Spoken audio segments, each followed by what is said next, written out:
سيد القائد العام للقوات المسلحة، لقد كان تكريما وتكليفا عظيما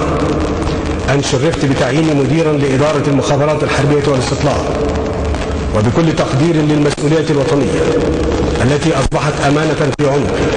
فإني أعاهد الله والوطن والسيد القائد الأعلى للقوات المسلحة وأعاهد سيادتكم أنني وجنودكم الأوفياء في إدارة المخابرات الحربية والاستطلاع